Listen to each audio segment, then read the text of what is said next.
You stand on the shore of the ocean watching the tide come in. You sense the call of the sea beckoning to take you in further. You step forward little by little, not knowing what to expect, but expecting more. You keep going as the ocean calls you to enter in to deeper waters.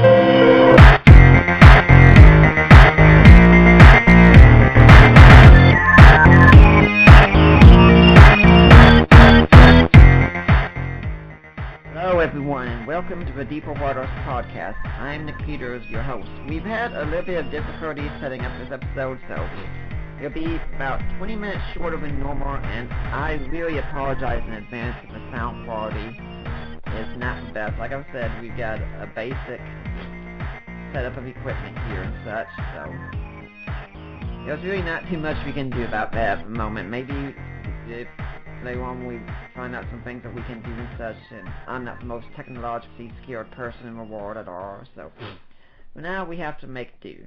But today we're talking about a topic that I find particularly interesting. It's not anything I'm an expert on, but the stories are just really interesting here, and that's near-death experiences. Some of you probably have heard about these things. If you've heard of the book, for instance, Heaven is for Real, and others like that, then you've heard of near-death experiences. Now, I'll go ahead and say I'm skeptical of some of them. I don't find Heaven is for Real convincing, and if you'll check my blog, you'll find out why. But I do think there are some cases that are interesting and worth looking at. And to discuss them, I've brought on my friend J. Steve Miller, who has written a book, Near-Death Experiences as Evidence for the Existence of God and Heaven, a brief introduction in plain language. Now, if you want to know who J. Steve Miller is, well, according to his own testimony, he studied at 3 diverse colleges and 2 graduate schools, primarily seeking truth about God and religion. He studied philosophy, apologetics, psychology of religion, deductive logic, comparative religions, Greek, Hebrew, hermeneutics, exegesis, and many other subjects relevant to his quest. Since then, he's taught both here and abroad, including Slovakia, Austria, Holland, and Russia. His writing includes books on critical thinking, the new atheism, near-death experiences, writing, and publishing. He teaches religion in Tomorrow's World Today at Kennesaw State University, using techniques that seek to engage students by maximizing critical thinking in the classroom, and he currently lives in Metro Atlanta. So, Steve, welcome to the Deeper Waters podcast. Thanks for having me, Nick. Yeah, and I was told about your book actually by my father-in-law, Mike Lacona, and he gave you a really good endorsement, and I believe he asked you to pass it on my way, and that's how we got in touch. Yes. So if you all want some further recommendation, this does come with the endorsement of Mike, as it would be a good topic for a show. So since I think many of you out there like Mike, then that should tell you that you might like this book as well. Steve, my audience might not have heard of you, so tell us a bit more about how you got to be doing what you're doing and such. Well, as a sophomore in high school, I realized that it was important to find out where I stood with God, and that, hey, if God really loved me, then he had the best plan for my life, so what was I doing fooling around outside of his will and missing out on his best? So at that point, I'd grown up in a nominally Christian family and didn't have any questions about God. So at that point, I gave my life to God and began trying to understand what all that meant and read the Bible. And but it was soon after that. I mean, it really did change my life in a very positive way. Rather than just relying on my friends and for what to do with my life and falling for peer pressure, I could stand on my own and make my own decisions and think my own thoughts. So it was a very positive thing in my life. But I soon began to, as I would read National Geographic or other books, and when I would come across skeptics, a lot of my friends could seem to ignore the questions they asked, but to me, they would tend to throw me into a time of questioning and doubting. I mean, I felt like that my trust in my religious decisions was based really more on the intellect than something going on with my feelings. I distrusted my feelings because people around me would fall in love with somebody and just know that was the right person for them, but then it would turn out that they weren't for each other, and I'd say, well, then how did you just know? And so I distrusted my feelings of where some people would say, I just know God's there. For some reason, I never had that big of a feeling, or I distrusted my feelings. So I had to really think through each issue on its own when people began to criticize God and the Christian faith. So that's really where apologetics began for me. I was not planning on teaching in this area or teaching philosophy or writing or anything. My quest was to find out, is there really evidence enough to believe in the existence of God? What can I know about him? If he is there, how do I serve him? And that drove a lot of my undergraduate and graduate study through the years. You know, I happen to agree with a lot of that. I know there are some people who have some very great experiences out there, and I don't want to discount that. But at the same time, there are people like you and me who don't have those great experiences, and yet we're still out here trying to serve God just as much. And I'm not one to say that any way is superior to the other or anything. That's just that there are different ways, and there are a lot of people who will only be reached by someone who's coming from a more intellectual bent and such. And, you know, I'm thinking C.S. Lewis once said that when your church goes out and you do evangelism, and you have a team going out there, let your arguers go forward first.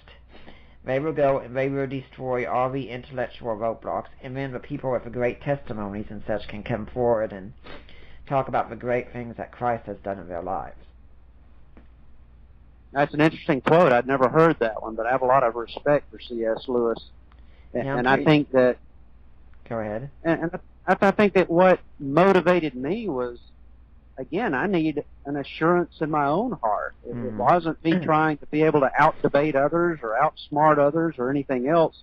And it was a very lonely search in a way, because I didn't want to tell my believing friends I was doubting, because I was afraid I would throw them into doubt. I think these days it's much easier to be able to talk to believers and say, hey, I'm questioning this, I'm questioning that, because there's so many people very open about their questioning, and I'd recommend anybody out there that is questioning, be open about it. As the person said to Jesus at one time, he said, Lord, I believe, help thou my unbelief. And whenever Thomas came to Jesus, and Jesus didn't condemn him for doubting. He said, hey, here are my hands, here are my feet, look for yourself. And so I don't think we ought to feel any condemnation for being the skeptical sort. I think that God's made us for a purpose. I think it can be easier today in some ways, because with the internet, you don't have to go to a church where you might feel condemned, unfortunately, because many churches do give that impression, but you can talk and you can find people out there who share a like interest. And if you go on the internet, there are plenty of people who really are interested in apologetics, and this is one of the best battlegrounds for Christianity. But the negative side is, if you want to doubt, there is more than enough out there to help with doubt, and unfortunately a lot of it is just really bad nonsense out there that's masquerading as something rational.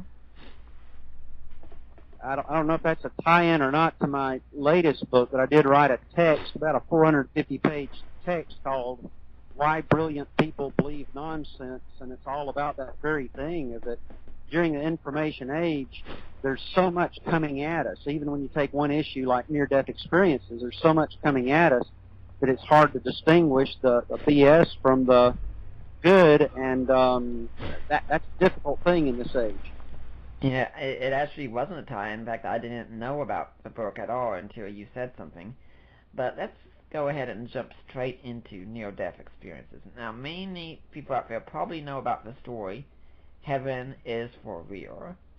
And if you were listening at the start, and I'm sure you were, I said that I'm very skeptical of the account. I've looked at it, I've read the book, I've seen the movie. I just don't think it adds up in many ways. Because I know a lot of rules for near-death experience interviews. For one thing, for instance, you're supposed to get in touch with the person as soon as possible after they come out of the state. That's what Michael Sabom and others try to do, and Carlton Burpo's story came 2 years later. I mean, that's just the start of it. And so there could be people out there who are of like mind with me and say, I think Carlton Burpo's story just doesn't fit. But it'd be a mistake to go from there, though, and say, therefore, all such stories are probably false, wouldn't it? I think definitely, and I even believe that his story might very well be real. Mm-hmm. I think, in fact, I talked with someone the other day. I still talk to people about their personal experiences just over lunch or whatever, because, I mean, studies have shown that 4% of the U.S. population, 4% of the people in Germany say that they've had a near-death experience. I mean, that's like 1 out of 25 people walking around us.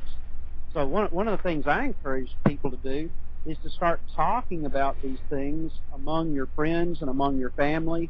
Mm-hmm. And if it didn't happen to one of these, there's usually a trusted friend of one of your family members.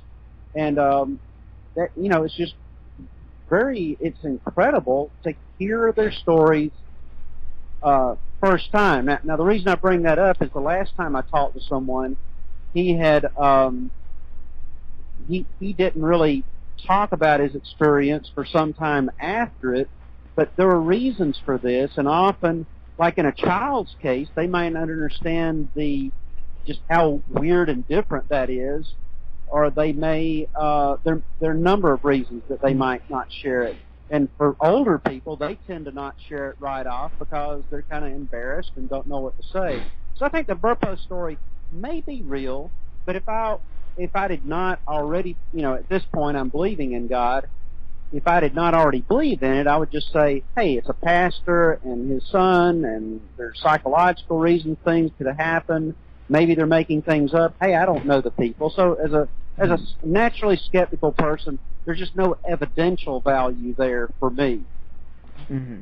Yeah, and I agree. I'm naturally skeptical, and when I say I don't believe account, I should make clear I'm not saying that I think Carlton Burpo is being dishonest or anything about his parents, or I don't know what exactly happened. I'm just very skeptical at this point. When you talk about people who've had near-death experiences, immediately some interesting people came to mind who are said to have. I think Plato talked about near-death experiences. Someone who had one in one of his works. I think C.S. Lewis is thought to have had a near-death experience, and even the famous atheist of the past, A.J. Ayer, had a near-death experience. Interestingly, he talked about standing before a big red light, I think it was, who he was given to understand was the governor of the universe, and still ended his email, I think it's something like, what I saw after I died, to his atheist friends, and said, don't panic, I still say there is no God. Which I was thinking, okay, I'm not sure how you got to that conclusion after that, but okay. And these aren't just things that crazy people and such have. These are people from all branches of life, aren't they? Yes, they are, and this is not something that, like, since 1975, when Moody published his book Life After Life, that really kind of started people thinking about these. This is not something that a bunch of pastors grabbed on and tried to start using as evidence. I think the pastors have been some of the most skeptical ones concerning near-death experiences, because I think some are afraid that we're going to start getting new revelation that contradicts the Bible, and so they've just been very skeptical.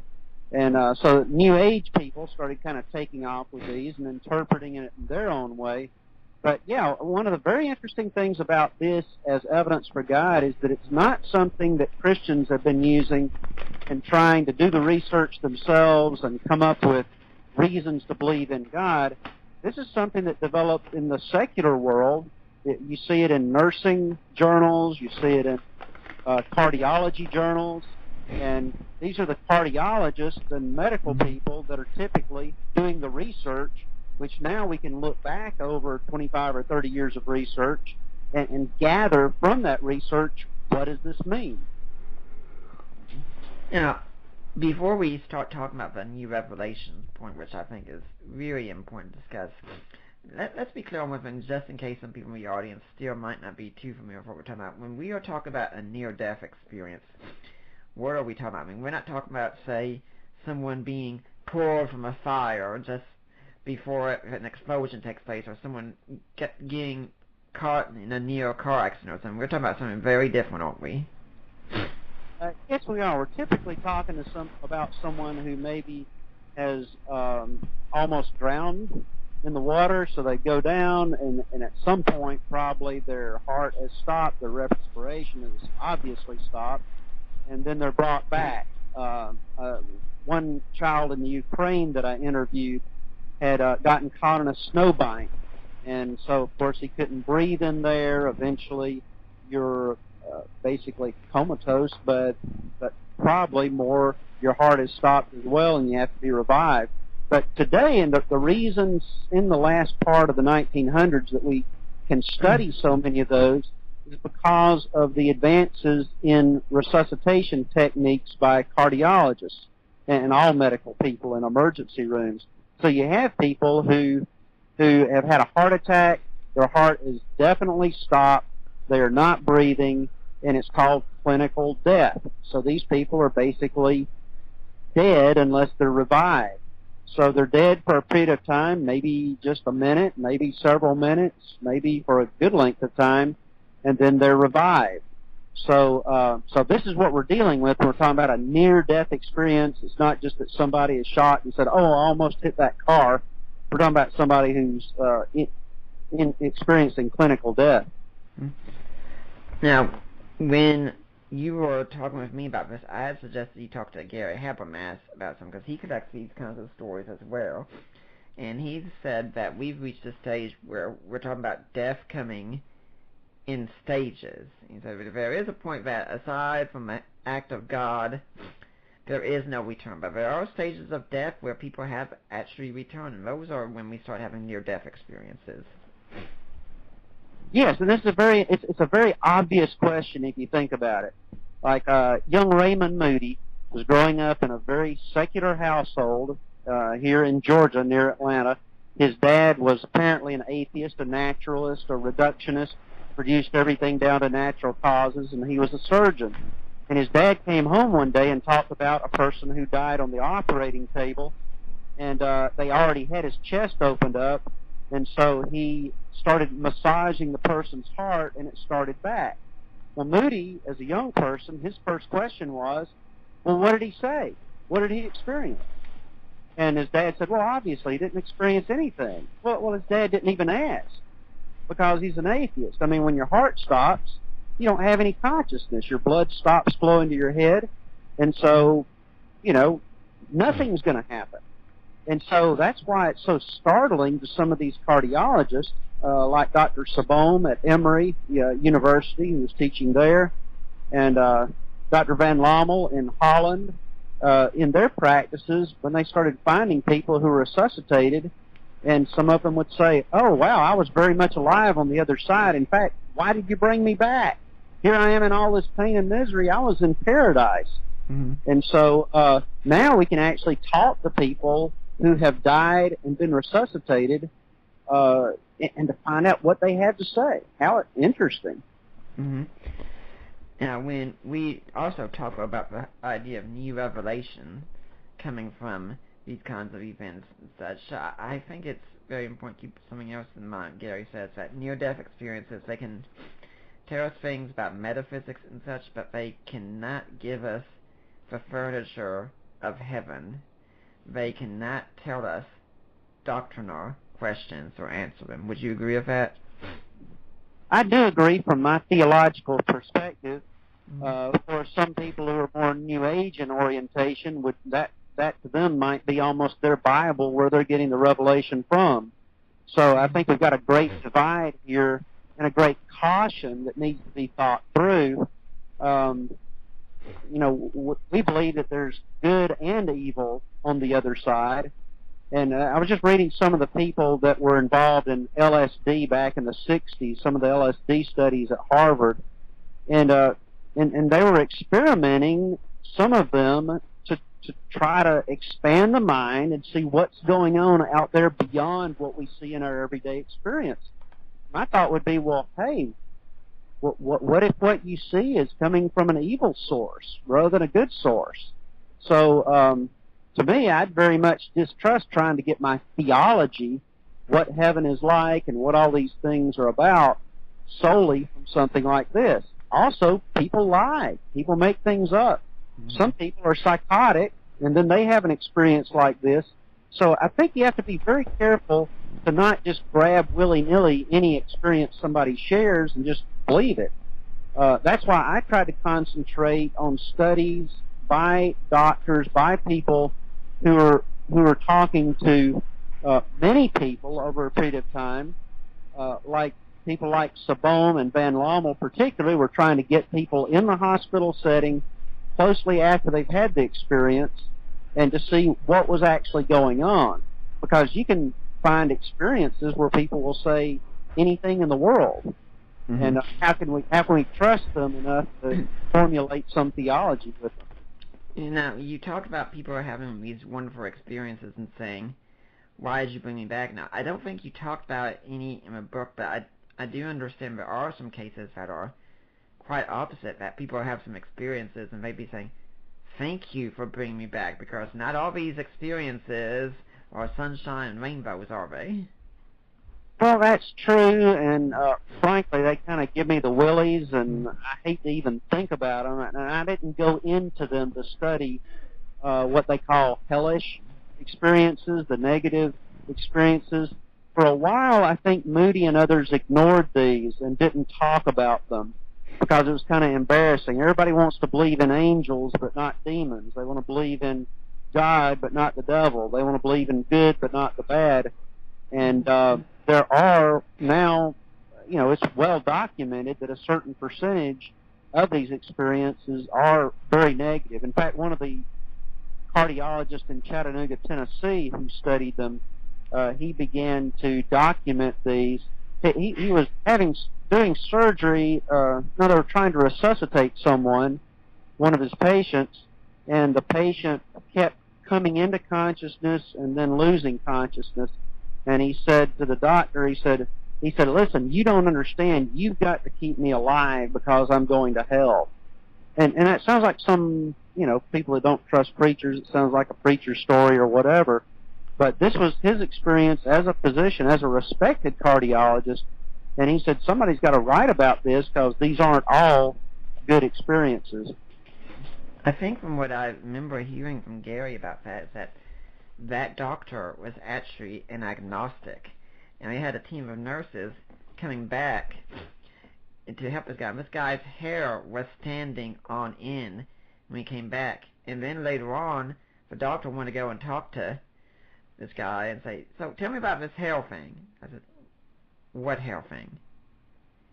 And he said, when you came back, you kept saying you were in hell and you were standing on end. He said, Doc, I'm not denying that it happened. I'm just saying I don't remember it. And his fault with the doctor's fault of this was some people could have experiences that are so bad, so painful, that somehow they block them out because they can't really think about them. Yes, that was his theory, and so they may be more prevalent than we think they are because of that. Also, some people, if they're being treated for some kind of illness and are on some kind of heavy medication, they may not be able to remember their experience after they've had it. So they might have said something right after the experience, but then later have forgotten it because their mind wasn't able to lay down memories because of medications. Mm-hmm. Yeah. Then there are also the cases that I tend to think are really the most interesting. And these are cases beyond just where I died and I had a really good experience and I came back and I'm living a much better life now and such. And there's something to that, but the cases that really make me wonder and stand out the most are people who see things on Earth when they die that they clearly would not be able to see otherwise, and that they could not have been told about because they say this right when they come out and no one else is there to tell them anything. What we call usually the evidential cases. I mean, what do you think about those cases? Well, I think that's a part of the big, that's one of the lines of evidence that leads me to think these are real experiences with the other side and not just some kind of psychological experience. And some of the people who research these have just listed, I've got in the back of my book, Near-Death Experiences as Evidence for the Existence of God in Heaven. In one of my appendices, I'll list just a whole page of different ones that are not just near-death experiences, but they're near-death experiences with corroboration. So some people will say to me, oh, well, they're just personal testimonies. It's just anecdotal. It means nothing. And I'd reply, well, wait a minute. If we took personal eyewitness testimony out of the courts of law, they'd virtually have to close down. I mean, we have ways of determining whether testimony is accurate or not. And one of the things with the near-death experiences is that people have every reason not to share it. So if I'm not reading the people's experiences who are selling their own books of their own experiences, if I'm sharing what doctors are telling, these patients tend to not want to share their experience because they're already in bad shape physically. If they start talking about some wild experience they had, they're risking being put in a psych ward or who knows what, people are going to think. So they have every reason to not tell their experience, and they tend to not tell their doctors unless somebody asks them point blank and says, hey, we're doing a survey here. We're trying people, did you have any experience when you lost consciousness? So, but yes, what the people are saying are things like when, for example, one person that I talked about in this book, a patient underwent a risky brain surgery that required lowering her body temperature to about 50 degrees. Pam Reynolds. Yes, the Pam Reynolds case. Mm-hmm. And that's well written up in the literature. You can anyone can go read up on it, and people argue for and against it. But to me, it was very convincing. Had 3 primary tests that showed she was basically brain dead: a silent EEG, unresponsive brainstem, no blood at all flowing through the brain. All the blood was drained from her head. Okay, so she's clinically dead. If there's any consciousness left, it's just something extremely vague. There's no consciousness there. I mean, we know that from naturalistic studies of how the brain works. But when she came to, she told about things that happened during the surgery, what people said. She actually described some of the specialized instruments that were used by the surgeons. These are not the type things that you would see on TV in a surgery. Her eyes were taped shut. She was deeply anesthetized. 100 decibel clicks assaulted her ears over 10 times per second. And, her whole body was covered. How would she know this unless she was the most reasonable thing to think is that she was outside of her body looking at these things. Yeah, I think I've even heard that. I mean, it's common knowledge that usually when surgeons are operating on a patient, they're kind of have some lighthearted humor going on to kind of make it easier for them to work and such. And one of them had made a very unfitting remark about Pam, I understand, something maybe even a bit sexist or something, and maybe vulgar, we could say. And she knew about it when she came out immediately.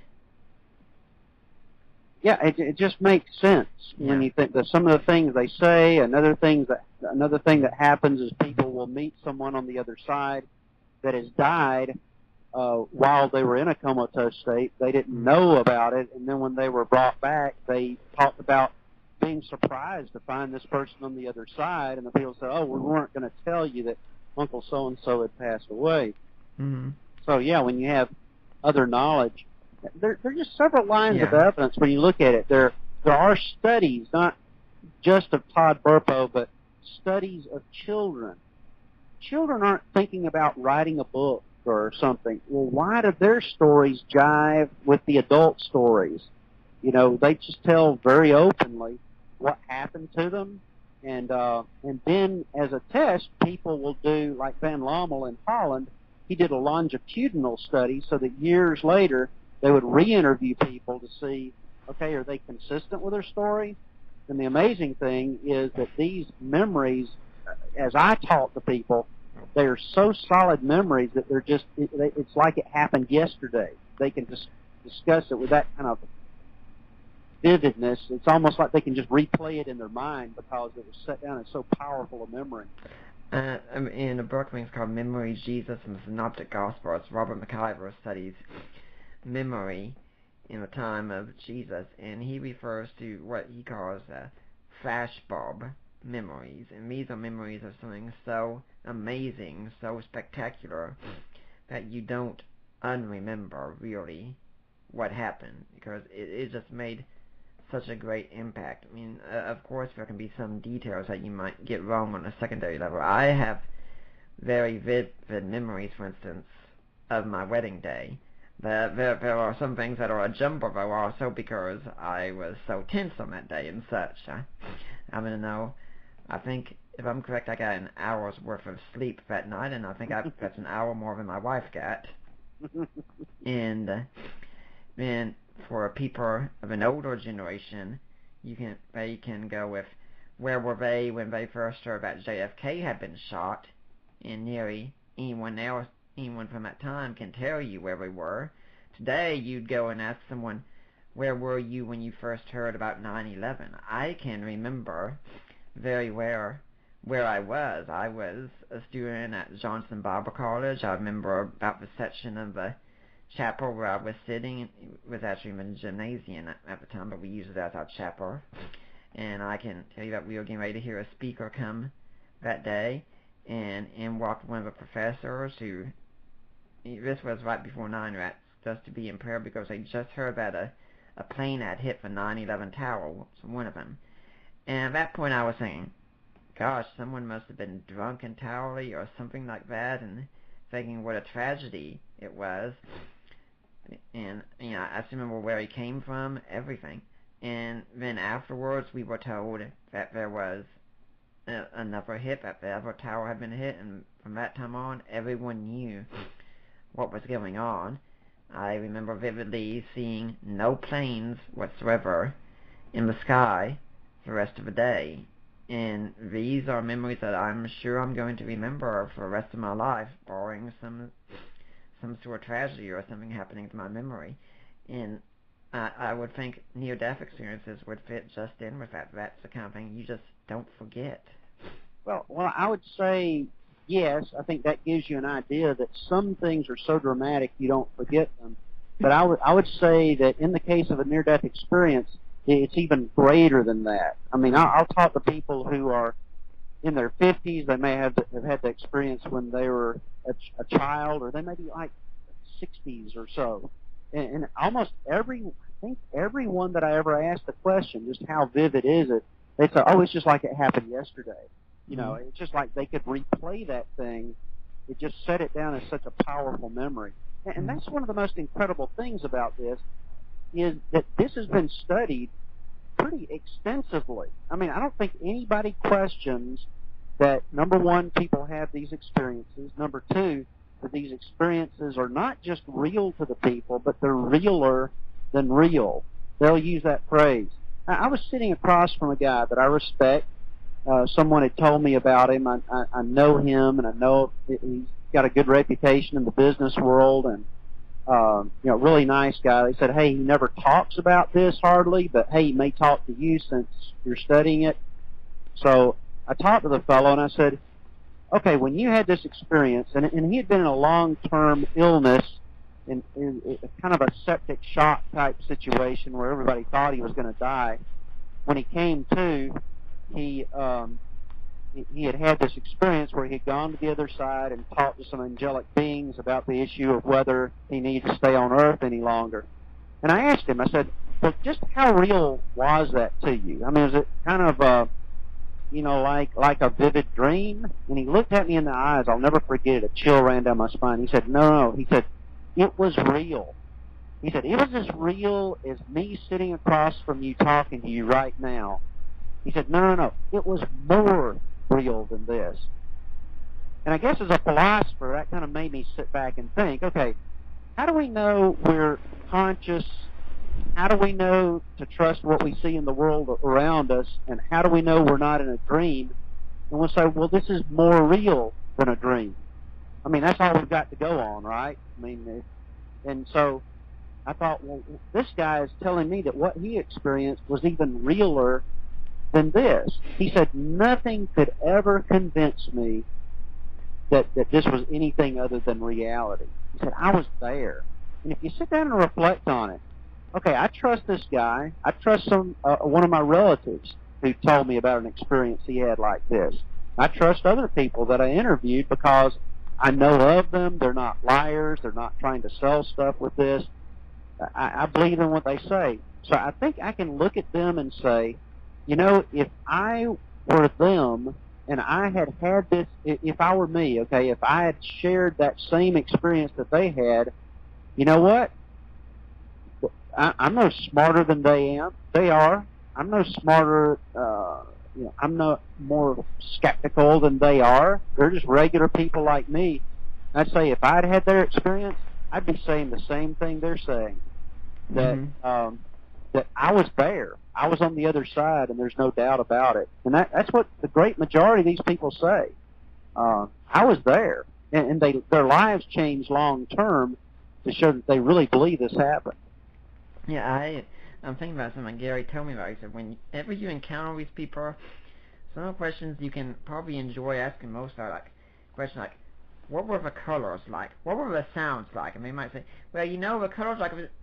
No, I can't tell you that, because if I tell you that, you'll be thinking this, and that doesn't match.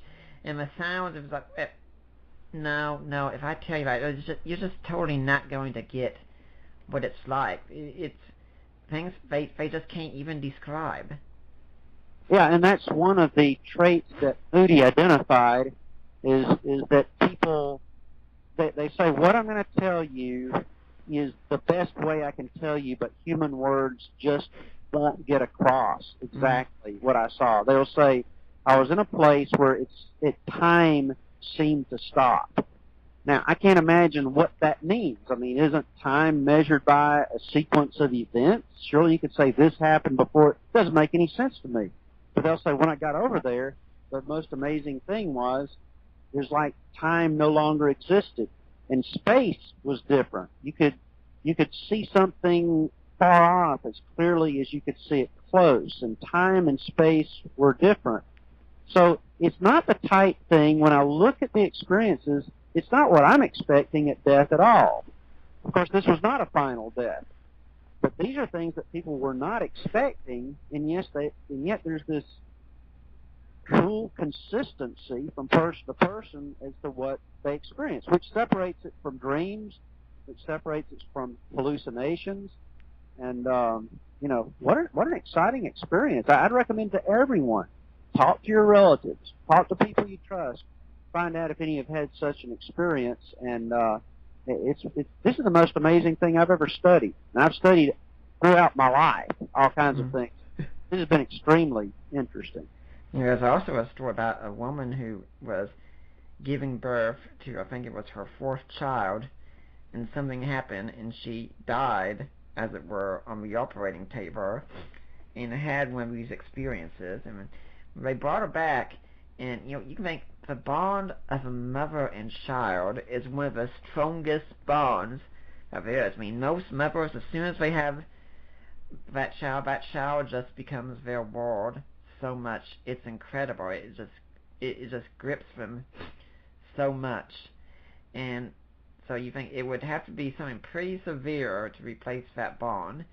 And we said, well, did you really want to come back? And she said, you know what? I knew my husband was a good man. He could take care of the kids. I mean, that's how much this woman wanted to stay over there, even more than being with a new child that she just had. Yeah, it's a pretty incredible. Yeah. It's a pretty incredible life-changing experience, and I do want to emphasize to people, this is not something that a bunch of Christians came up with to defend their faith. Right. Over the 30-year period after Moody published his book Life After Life, and that is a good place to start, by the way, reading that book.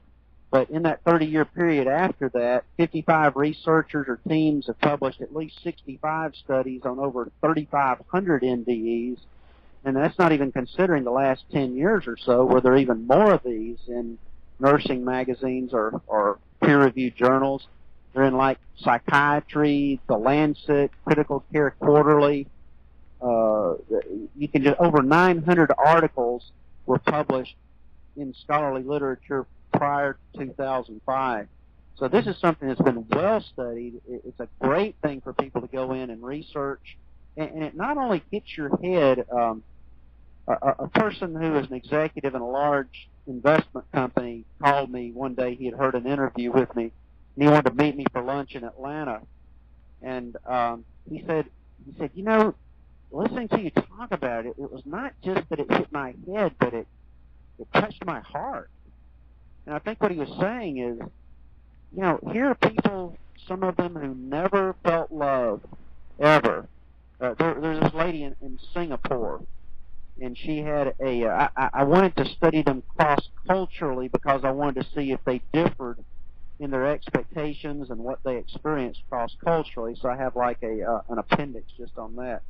But a lady in Singapore said, and I'm reading it just as a rough translation because she was not good at English, someone spoke to me for a while. I heard, and that voice came from the light. You know what I felt when I saw the light? When I saw that bright light, I felt that someone loved me very much. I had no idea who it was. I was very overwhelmed with the bright light. And while I was there, I felt the love, and that love I never felt before. So the reason why I felt so overwhelmed, I felt that only that light ever loved me, and no one does. All the people that know me beat me, hurt me, criticize me, offend me, and many more things. Nobody loved me like that kind of love before. And so the impact, she came out thinking, okay, you know, somebody loves me, somebody that's great up there. And so I have to love my children unconditionally. And she said, my mission is to raise them in a proper manner and to help poor people. And you see people from the communist world who've grown up in a totally naturalist climate, and their thoughts are totally of the world because they think that's all there is. And then a person would have a near-death experience and say, hey, it's not just about me and my education and my employment and making a lot of money. I've got to find out how I'm going to help other people. A very powerful experience that's powerful on the emotions as well as the mind. Well, I'd like to remind people that you're listening to the Deeper Waters podcast. I am Nick Peters, your host right now. And my guest is J. Steve Merrill. We're talking about his book, Near-Death Experiences as Evidence of the Existence of God and Heaven, a brief introduction in plain English. Now, next week, we're going to be talking about marriage some again. Now, not a case about what marriage is, such as addressing the Supreme Court and such, but I happen to be a strong believer that one of the essential steps in the projects we have today is having good marriages and having strong marriages. So next week it's going to be some marriage enrichment. And we're going to have on, if you've ever listened to New Life Live, you might have heard Malin Yorkovich and possibly his wife Kay Yorkovich on there. They are going to be my guest next week. We're going to be talking about the book, How We Love. And it's going to be, it's a look at how we relate to other people, what our love styles are and such. So we'll be just talking about what we can do to build up our marriages and our relationships next week. So if you're interested in that, and I hope you are, please tune in. By the way, even if you're single and not married, marriage enrichment is still something important you need to be paying attention to and supporting and defending and helping your friends who are married with any struggles that they do have. But for now, let's get back to J. Steve Merrill talking about near-death experiences. Now, we could also talk about something interesting that happens with some of these experiences. Blind people who have been blind all their lives, in fact, have experiences, and they see people, and they are able to describe them accurately. Yeah, now that's amazing. I mean, you find this in several ways, the distinction. People, you're talking about colors. Some people are colorblind. They've never seen colors before. Then they'll go have a near-death experience, and they say, wow, I experienced all these wild colors I'd never seen before. Even people who can see colors, as you mentioned earlier, will go, like the boy I mentioned that I interviewed in Ukraine, he was, I asked him, what colors did you see? And he said, I saw this color, this color, this color. I didn't see any of that color. And others will say they've seen colors that they had never seen before on Earth. So it's not like your memory, natural memory, could pull up these colors because you've never laid down any memories of those colors. Where did they come from? And the same thing with blind people. You ask a blind person that's blind from birth, what do you see? Do you see black? And they say, no, I don't see anything. I don't see black. Black is a something.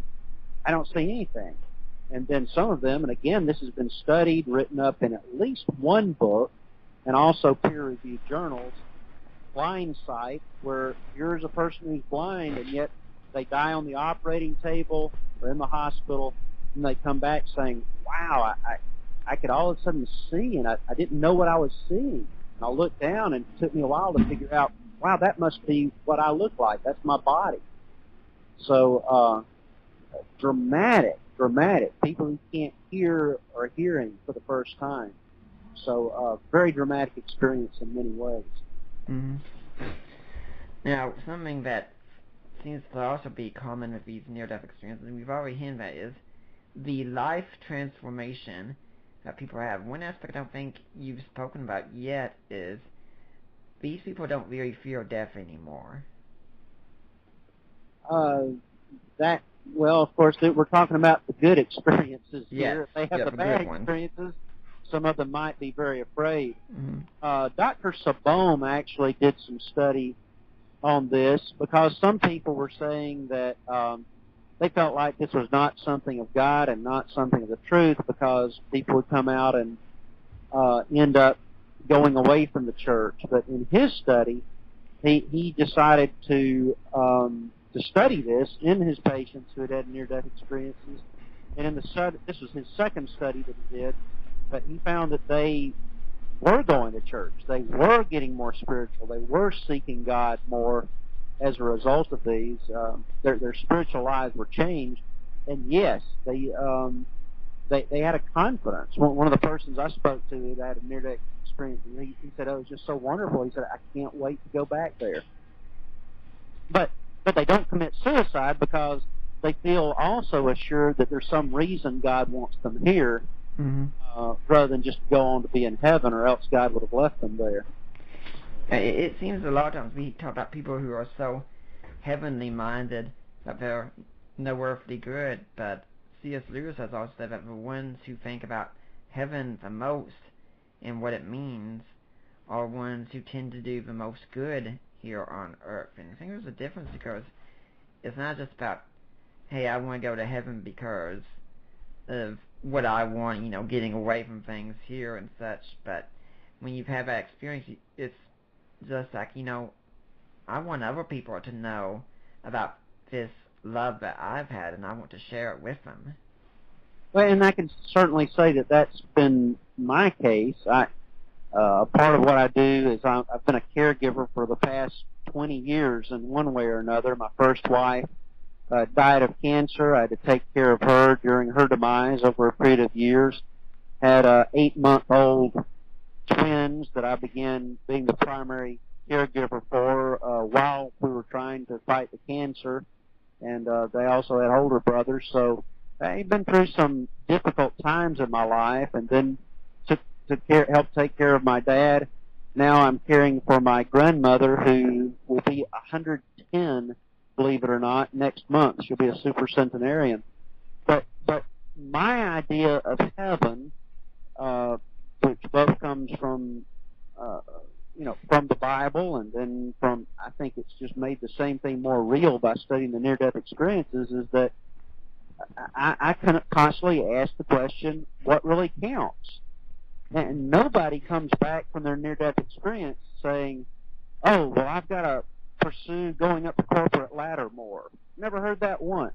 Mm-hmm. I mean, if we're talking about what people would expect to, or what people are already thinking about, you know, thinking about getting ahead, thinking about, you know, being a great person or a great football player, none of them come back saying that what they heard on the other side was reinforcing that those were the main things. The main things were especially loving the people around you. Mm-hmm. When they have a life review, it's all about how did you treat those people around you. And it's not just a conversation. They would actually see their interactions with people where they hurt someone, they were thoughtless. And the being of light would walk them through it, not in a condemnatory way, but to say, listen, you know, you learned from that. And that was good. You learned not to hurt people. And here's a situation where you help people. And so I think these people come back very clearly thinking, I need to help the people around me. So when I'm helping Granny, I have to go over 4 times a day and help my mother take care of my grandmother. I don't think that is something taking away from my life. I don't begrudge having to spend all that time. I think that's a big part of what life's all about. Mm-hmm. Help the people who are hurting. Help the helpless. Help the least of these, Jesus said. And that just reinforced that very much to me. Let me recommend another book. It's not mine. A guy named John Burke. I think he was from a technical background and then later became a pastor. But he wrote a book called Imagine Heaven, Near-Death Experiences, God's Promises, and the Exhilarating Future That Awaits You. This is almost brand new. I think it came out a few months ago. But he did a lot of research on this over the years. But whereas my book is more for the person who's saying, where is the evidence? I want to look at your line of evidence and see if it adds up. These near-death experiences actually give evidence for the existence of God in heaven. He is giving evidence, but he's more giving the stories as a base, where I tend to just look at the studies of the stories. So that's another good book to look at it when you talk about the power of believing in heaven. I think that's what John Burke's trying to emphasize with his book. I think something that you said in your book also along these lines is that when these people talked about heaven, they didn't give the traditional Sunday school definition of heaven, because I remember when I was in a high school youth group hearing some people ask the question, well, how do I know I won't be bored in heaven? And frankly, if heaven was me the way that it was often described in church when I was growing up, I'd be bored pretty quickly, I think, because you know, you hear this idea of singing and playing harps and things like that. And I'm like, yeah, okay, what exactly am I really looking forward to here and such? But the description we get from people, although we're told to they don't give us a furniture of heaven. You think if someone's making this up, they'd make it up from their past experience. They don't do that, do they? No, I mean, it's very different. The things they experience are very different from anything that I would expect. I mean, I just have kind of a vague recollection of, you know, when I think about what's going to happen when I die. Or I think I'm going to appear before God's judgment seat and talk to him a bit about, you know, the Jesus thing and all this, and then I'm going to go into, you know, you think of pearly gates, you have some visuals and all this. So the expectation, even of the person who's stronger in theology, is something different from this. But I think, and some people would say, well, that's not supposed to be what we're experiencing on the other side. But I think people in their theology tend to try to put things together too tightly, because the Bible never says this is the only experience of heaven that people will have. In other words, these are people who are not having a final death. Okay, so this may be more of a paradise rather than think of the Old Testament saints, you know. It's all prior judgment and all this. So they're not even totally dead. They're not hitting it. So where do they go? Well, the Apostle Paul one time spoke of He was caught up in the, what, seventh heaven? Third heaven. Third heaven. I'm sorry, I got my numbers wrong. Mm. But I was caught up in the third heaven. Well, what in the world was that? Well, apparently, just what we think of as the judgment seat and this, that's just a part of the whole thing. Yeah, that's a significant part. But the Bible never said that this was the only thing going on the other side, and particularly if we're not even finally dead yet. So expectation-wise, none of us are expecting to die and go over into look down at our bodies, to go through a tunnel. I mean, we've heard about it so much now, maybe you could figure that into an expectation. But back when Moody and others were first interviewing people, they had never heard of near-death experiences. So that the whole experience is not something that they would have expected, which again makes it very fascinating.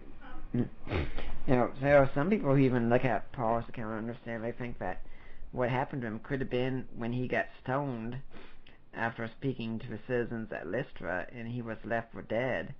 That was when he could have had that experience.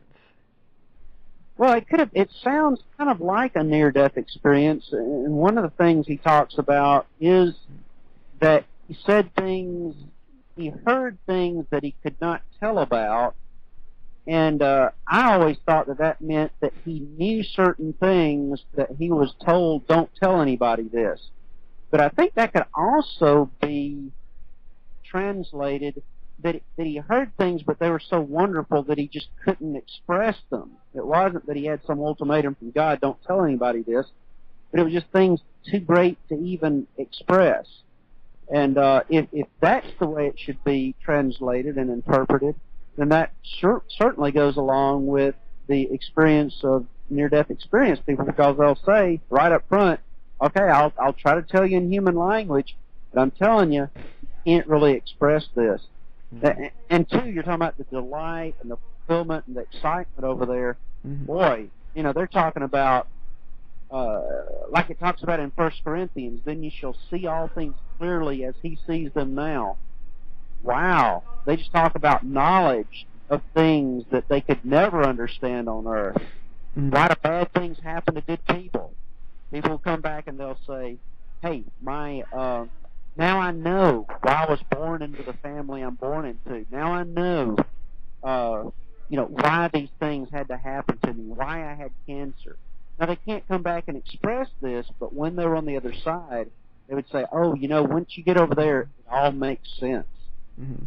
That has implications for the problem of evil, by the way. Very exciting.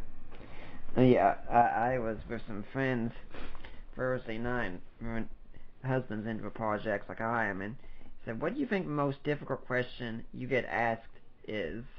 And I didn't even hesitate. Said, problem of evil. Said, well, sure. Yeah, I think that's a pretty easy one to answer in many cases. Yeah, intellectually, it is pretty simple. I think, but the problem with the problem of evil is it's just so emotionally gripping, because there's really not anything simple to say when someone comes to you and says, like, why did God let my child die of cancer? Why did the woman I love die in a hideous accident? Why can I not have children? Things of that sort. I mean, there aren't any easy answers to give someone in that case, and those stories can be so emotionally gripping. And at the same time, what I've told some people in the midst of suffering is that, believe it or not, one of the things you could give that could help you more than anything else, really, is having good theology. Mm-hmm. And hey, what better schoolhouse could you get in some ways for good theology than getting to be right there where you experience God on a much more personal level? Well, and I think the theological truth that comes home to me is that God is a just God, and that when we get to the other side, it will all make sense. And I think that's what some of the NDE people are saying, near-death experience. They're saying, well, when I got over there, everything just made sense that I didn't understand here. So even if I can't explain to somebody, hey, why did I go over to Slovakia trying to do a good work, trying to serve, trying to do well. Then a year after I'm there, after I learn the Slovak language a little bit, I'm working on it. I'm working hard on it. And then my wife's diagnosed with cancer. I lose my whole, my life's work that I was doing over there, planned to spend a long time there. Lost my beautiful wife. Why did that happen? Well, I don't think I have to know the reason that was allowed.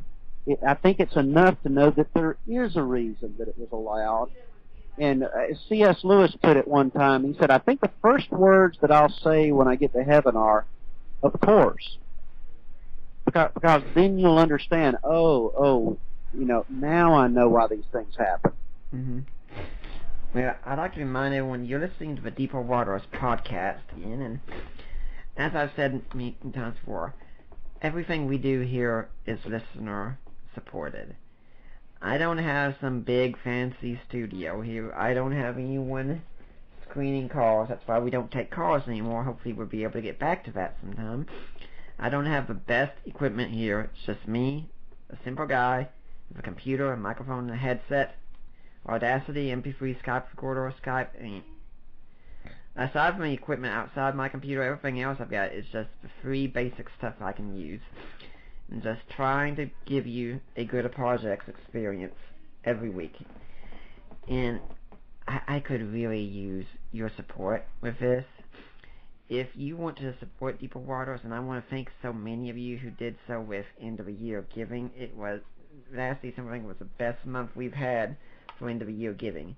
But if you want to support us, right now you can go to our site at deeperwaters.ddns.now. Just type in Deeper Waters, Nick Peters, and I'm sure you can find me.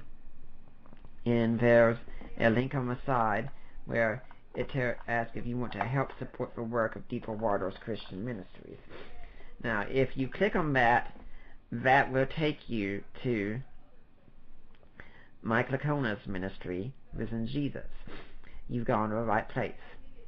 Make a donation there, and when you contact me, or Mike, or Debbie, or my wife Aldi, and say, hey, I made a donation, I want to go to Nick Peters, I want to go to Deeper Waters, they will make sure that we get your donation.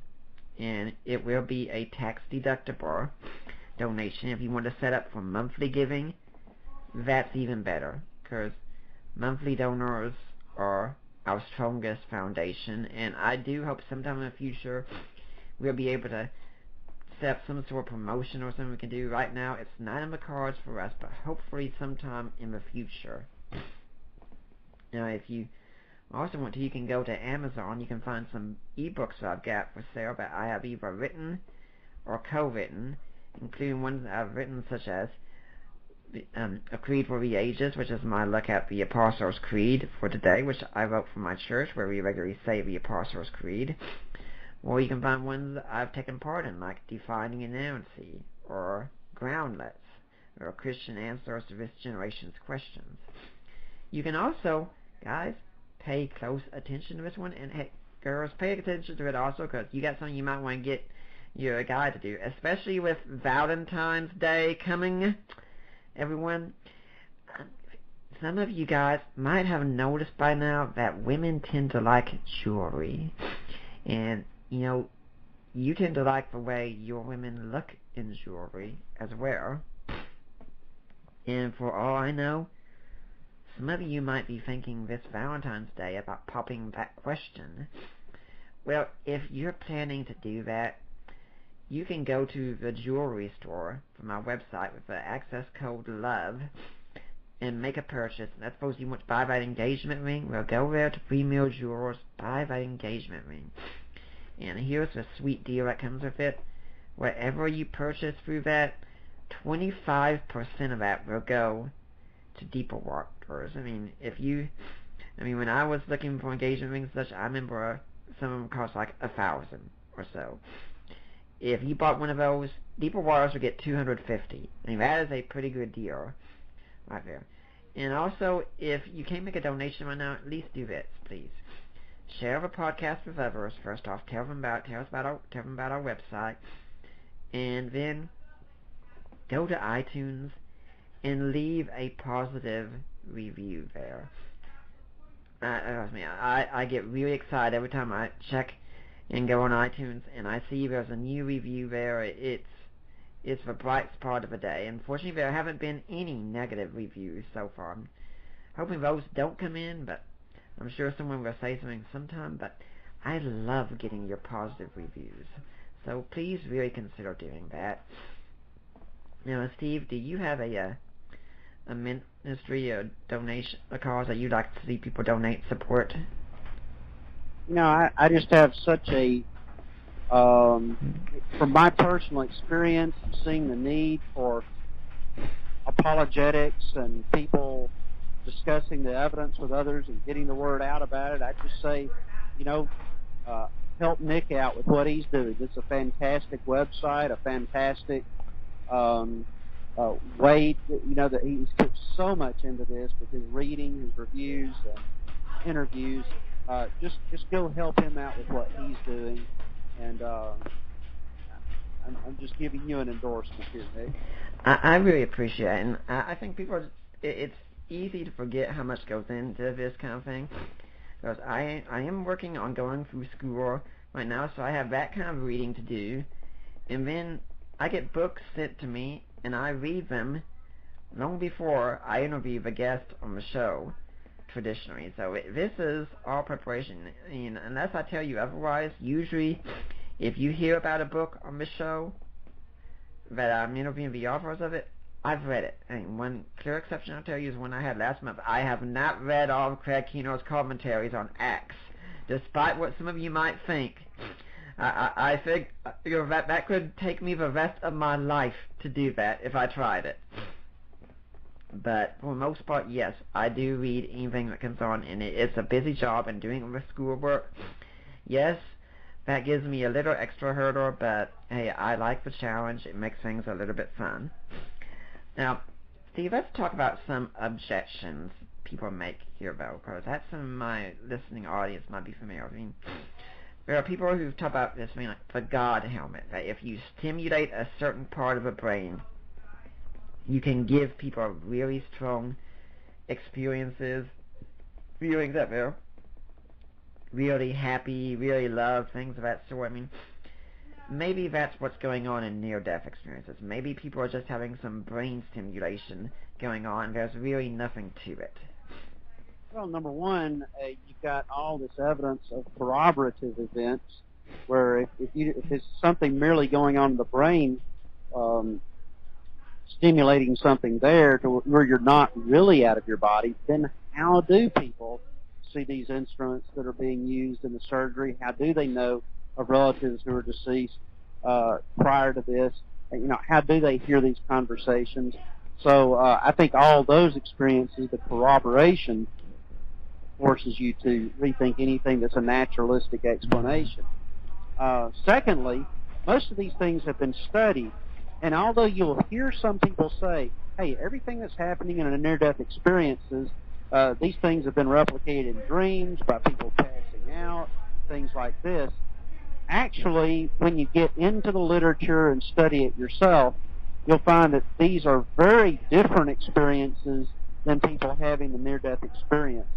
Like one person that wrote a book, a neurologist, had written a book on near-death experiences where he tried to explain them naturalistically, and he said, oh, well, this is like what happens to, like in a study of people passing out. These people were passing out, and they report experiences of talking to people and hearing people talking and light. And I actually went back to the original study, and yes, people would see some vague lights, maybe. Hey, maybe it was lights in the room that they were seeing. Who knows? And they were taught to people, but typically they were talking to people who were already alive. Maybe they felt really good about themselves, and they felt like they were out floating on an ocean. But there was, number one, no consistency among these experiences.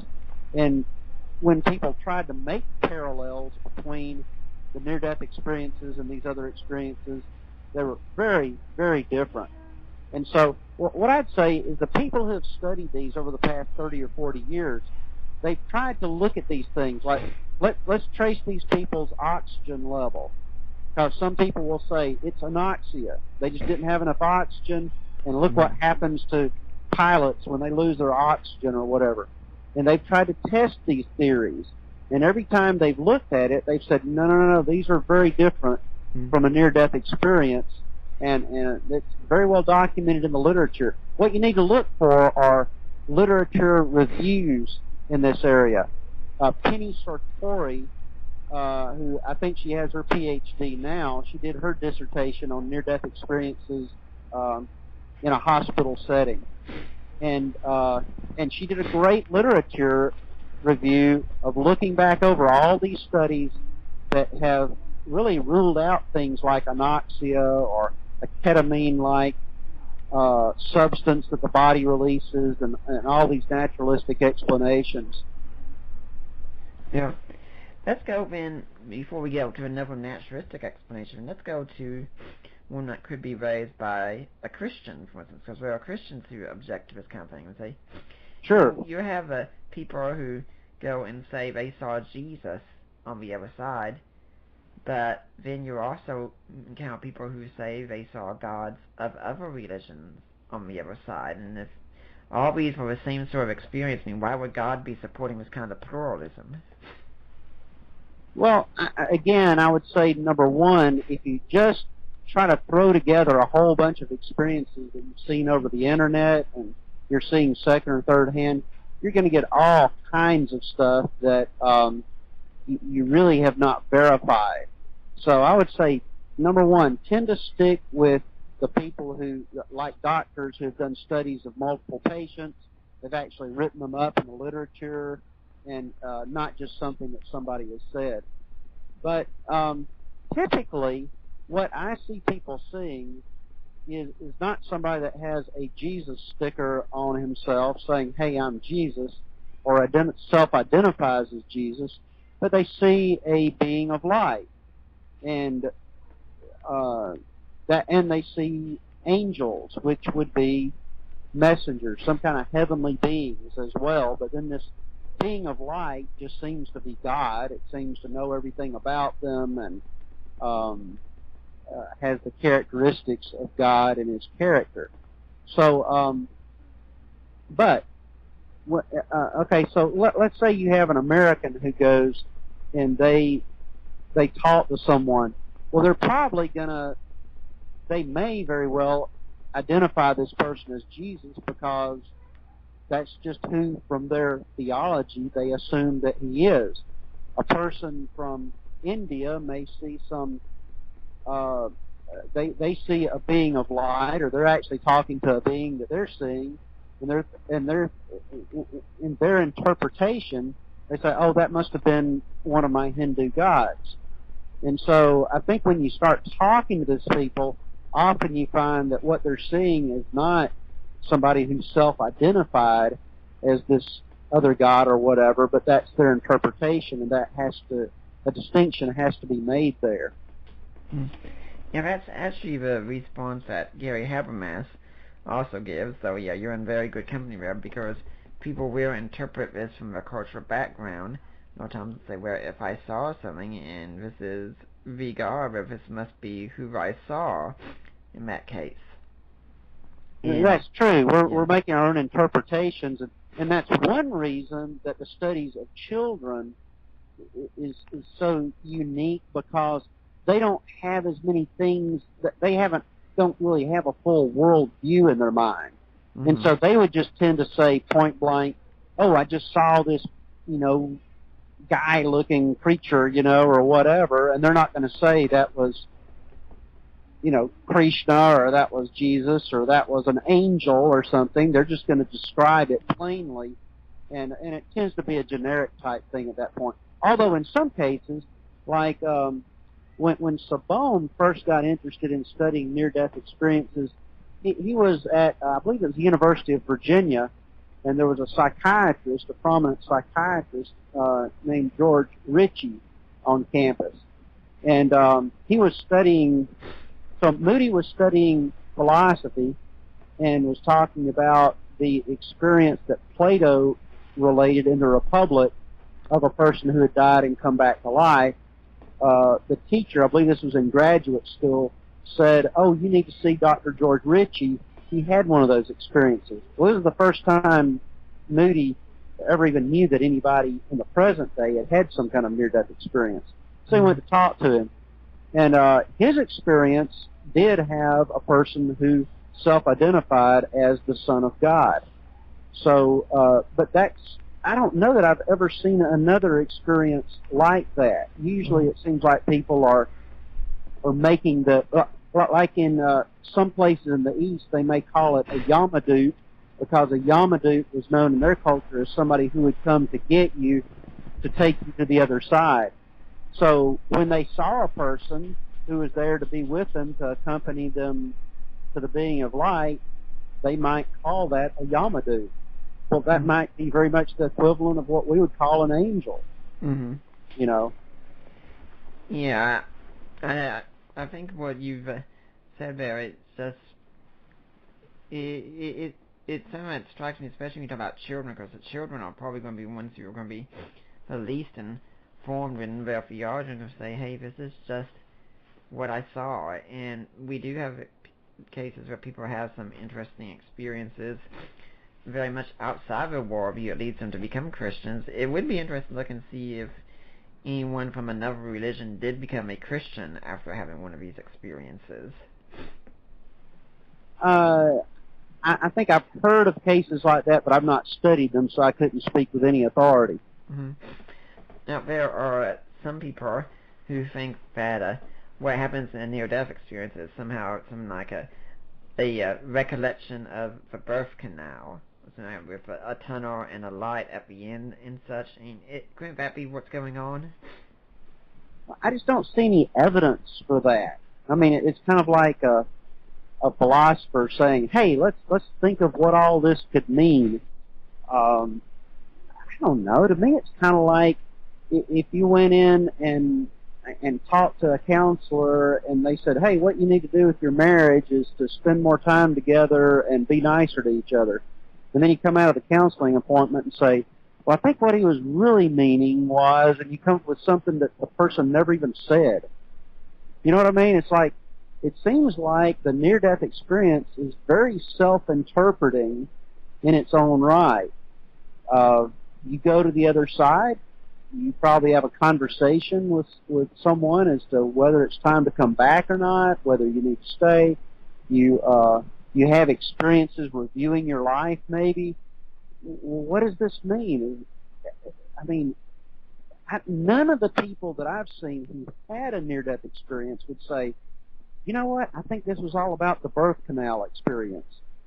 Mm-hmm. And that's just the last thing that would come out of their mouth. They'd say, "Obviously, I was on the other side talking to beings, talking about my life, what I need to do with the rest of my life, and then I came back."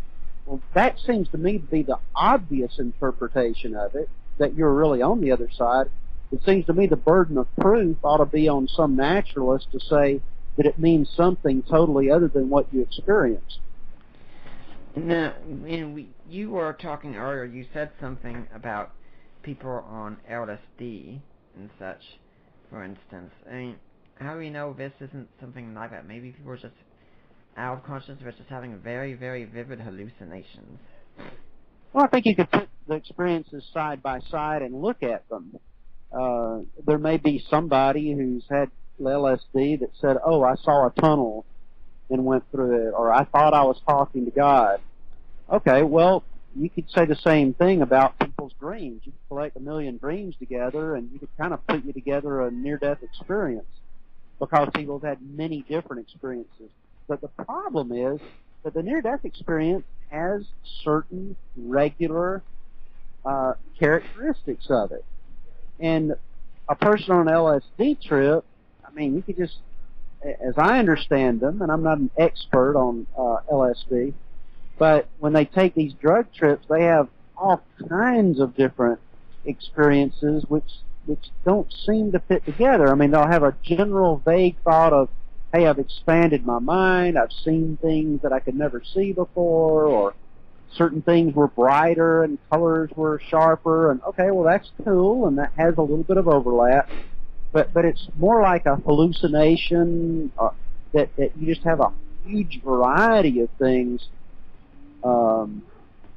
that are happening as compared to the near-death experience, which has common characteristics.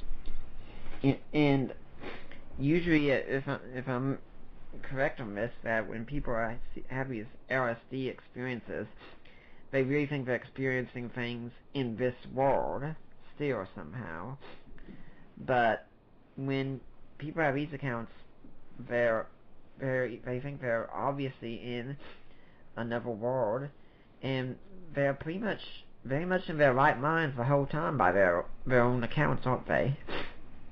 Well, I've never had the experience before, and I've really not read heavily on them. But I would say that, for example, Timothy Leary, who is a big proponent of LSD for expanding the mind, who used to teach at Harvard, some people have said that one of the problems with the LSD type experience is that typically they talk big about how, oh, my mind's been expanded, there's more to life, this was very important to me. But when you look long-term at their lives, it tends to not be that life-changing as far as going out to help other people. And Timothy Leary was a prime example of that. It's like he had the experience, and so what did he want after that? Well, he wanted more drug experiences. So he was just taking drugs, it seems like, the rest of his life and having experiences, and you look at it, and that seems kind of selfish. It doesn't seem like it made him into a benevolent person who was willing to go out of his way to help other people and love other people and sacrifice himself for others. It was like he just became enraptured with the experience itself. Whereas the near-death experiences, what they come out with is not trying to re-experience this. They just want to say, wow, I've got to make my life count. How am I going to make my life count? Well, I learned that from my life review. I better help other people, love other people, and I'm really fascinated with this being of light, so I want to love and know God as well. Yeah, I find that a fascinating contrast, because one of my concerns when people have experiences is that they tend to make the experience the focus of their life a lot of times. And I think sometimes we get too much into the idea of church, like, well, how do you know that you're on good terms with God? Well, I just feel really good right now. I feel very strongly right now. Like, well, I'm glad you feel strongly, but is that really the basis of where your certitude is? Because then when the experience goes away, well, what happens? Well, you keep having to have it again. It's like you're getting addicted on an experience. You're basing everything you have on an experience. But with this kind of event, it's like the experience is dominating, it's changing, and you certainly want that experience again. I mean, who wouldn't? But at the same time, you're using that experience to transform other people instead, if that makes sense. Yeah, I think that's true. I think we don't want to get wrapped up in experiences. And as we've already said at the beginning of this interview, we're kind of suspicious of experiential things anyway, as far as emotions. You know, people who just emotionally feel this and that. And I think, in contrast, the near-death experience is not so much just a feeling that can be interpreted in a lot of ways. It's a very definite empirical experience that they've had, much like the experience that, as vivid as the experiences I'm having right now talking to you. So that's very different. And I would like to warn people this. I think a lot of reasons that Christians, theologians sometimes have a problem with such experiences is that sometimes people conclude from this, okay, there's another side, there's a way to communicate with the other side, and then and I don't see this happening a lot with near-death experiences, but some people just in life, when they study near-death experiences, they'll think, oh, well, there's a way to communicate. Maybe I can communicate with my loved one. They go into seances, or they think, oh, well, I can astral project, or I can have this experience through meditation of going to the other side. And to me, I guess my outcome from this is that hey, it's great if you've had a great experience, but that doesn't automatically mean that I should seek this experience or seek to further the experience. In fact, I think it was Huxley who studied LSD and things and participated in some things. He said, once you get your message, hang up. And I think that's pretty good for near-death experiences. Okay, you got your message. Well, now don't seek another experience like that. Just go live out what you learned from it that you're supposed to live out.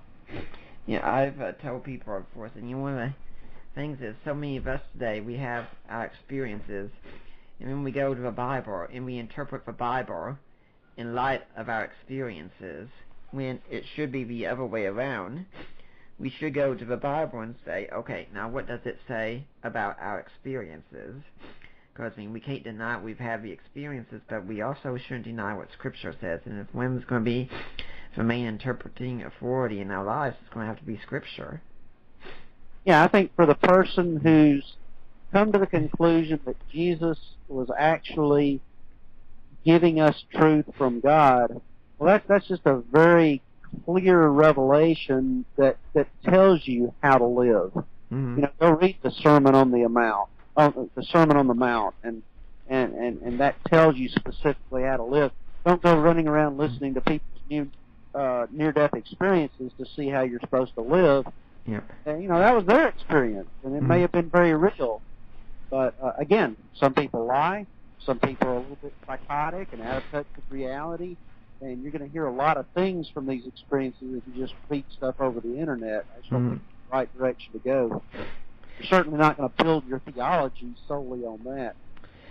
Well, Steve, you've given a lot of cautions and such, so some people might be having a mixed thought in this thing. It seems like on one hand you're saying this is a good thing, but at the same time, it seems like you're saying there's a lot of danger. What do you want us to have as a walk-away view on near-death experiences?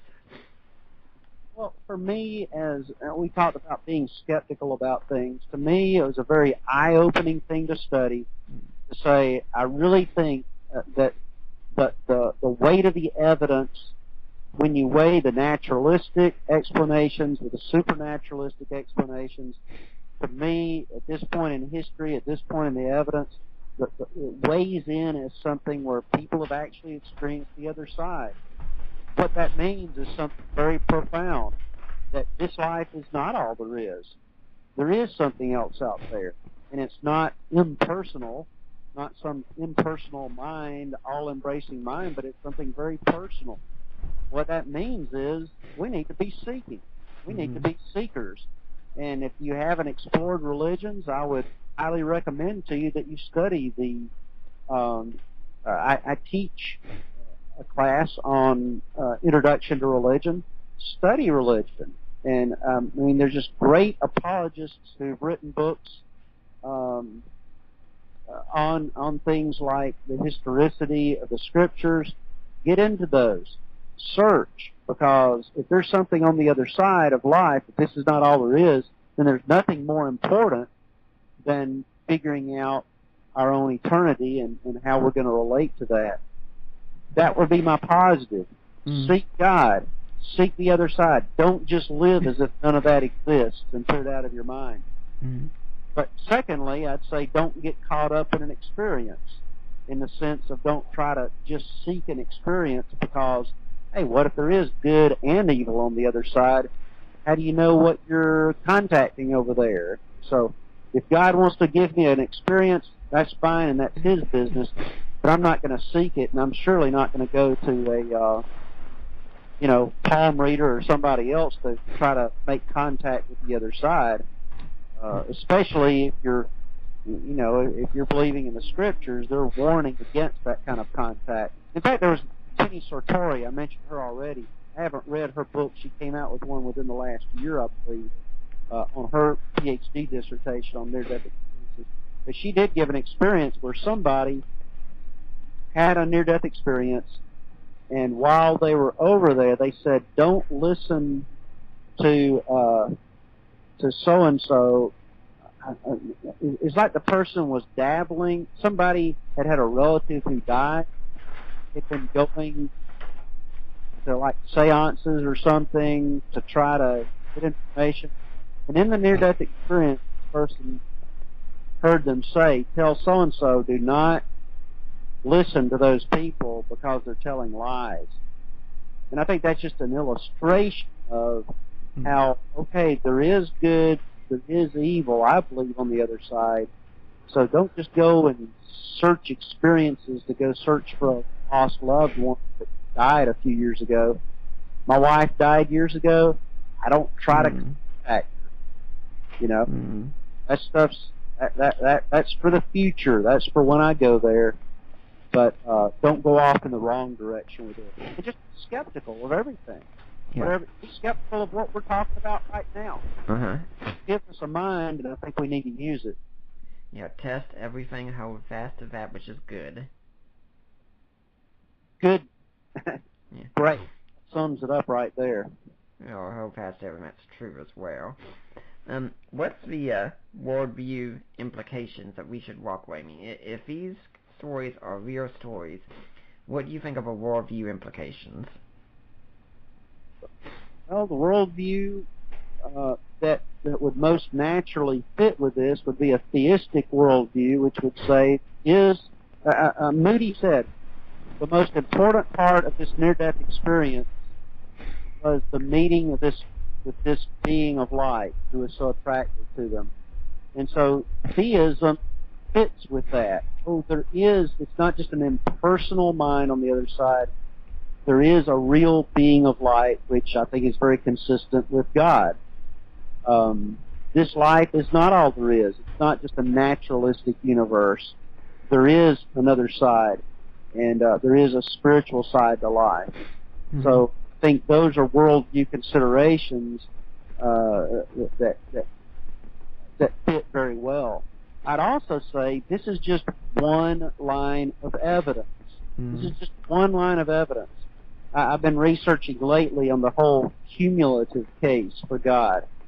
So you can look at the cosmological argument and say, you know, it really looks like that it makes more sense to believe that a personal being created the universe than that something came from nothing in some way.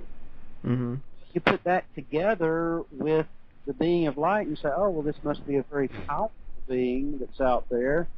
He must have created us for a reason.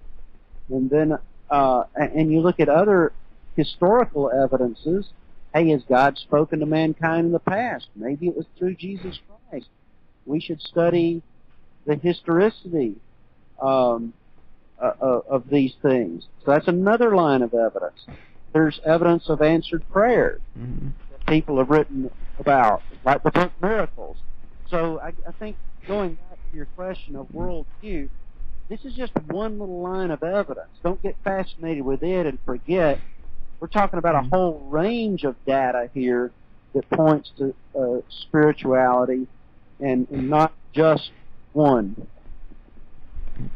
Yeah, one other implication I don't think you mentioned is that this could also show there's pretty good evidence there's an immaterial aspect to man. We're not just purely physical beings because we're capable of seeing things and understanding things apart from the body somehow. Yes, very true. In fact, one of my relatives that I interviewed about this, I was in the process of writing the book. My mother said, hey, why don't you tell your relative Bucky here about what you're writing on? I said, I'm writing on near-death experiences. He said, oh, I've had 3 of those. I said, are you serious? Mm-hmm. And 2 were kind of near-fatal traffic situations. He was out kind of racing in his car. But one of them was in the middle of the night. He woke up or just came out of his body. He felt a huge weight on his chest, came out of his body, could see a tunnel in the corner of the room, top corner, was looking down at his body, and then eventually came back into his body, woke up in a cold sweat, and then the phone rang saying that his dad had just died suddenly in a hospital that was like, I believe, hours away. They were not in the same town. He was not expecting his dad to die. His dad was in good health as far as he knew. But here at the same time, he knew something that was going on in a distance, the kind of, they call it a shared death experience. And how do you make the most sense out of that? Well, that makes sense of the immateriality of other things going on. Because in a material world, how could he have known what was going on hundreds of miles away? So, yes, there is a material world. I think this makes sense with there being a mind separate from the body, a spirit being separate from the flesh that can exist without the flesh and that could go on living for eternity. Yeah, as Gary Habermas has said, materialism is a worldview that's in danger here. I believe that the more I've read. It is, and this is just one, again, of many lines of argument that come together to say there's more to life than meets the eye. It's not just the physical. And in fact, when we understand something about quantum physics, we wonder, what is material? You know, no wonder it's crumbling on the atomic level and subatomic level. We don't even know if these things are waves or particles that we're made out of. So what sense does materialism make when there may be no material ultimately?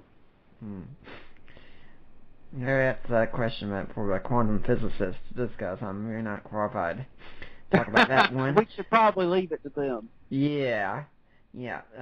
If anyone's interested, the book is Near-Death Experiences as Evidence for the Existence of God in Heaven. A brief introduction in plain language. I'm looking on Amazon right now. If you want a paperback, it's $9.95, but Kindle, you can get a really good price. Kindle, it's just $3.99 right now. It's 207 pages worth of information published by Wisdom Creek Press. You know, Steve, if people want to find out more about you and what you're doing, do you have a blog or a website where people can get in touch with you? I'm not communicating regularly on a blog. You know, if you don't have any money, just email me at jstevemiller@gmail.com, and I'll gift you a free copy of the ebook. Now, I'm not doing this for profit. I spent a ton of time doing my research, and if they were wanting to make money, I'd be doing something else with my life. But that's the letter J, stevemiller@gmail.com. Just email me and say if you want a copy, and I'll gift you a free Kindle, because I think it's very life-transforming information. Yeah, you give them a free Kindle copy, to be sure. Yeah. And if you like evidence, if you're into the evidence, I would recommend that one. If you're more into the stories, kind of combined with the evidence, get Imagine Heaven by John Burke. And I can't give away his books, but they're on Amazon as well. And if you all contact Steve wanting his book, please, for my purposes also, let him know what you heard about it on Deeper Waters. I'd really like to know about that. It gives me some good feedback on how many people are listening to the show and such. Steve, do you have any final message you'd like to leave for Deeper Waters audience? Love God and love people. I think that's what it's all about. Well, short and sweet. Now, I'd like to remind everyone that next week we're going to have Marilyn K. Yorkovich coming on talking about how we love. It's going to be good marriage enrichment next week, which I think is incredibly important. Steve, I'd like to thank you for coming on, and hopefully we'll see you back here again sometime. Thank you so much, Nick. I believe in your ministry. Thanks so much. Thank you. And now, I'm Nick Peters, and I am signing off.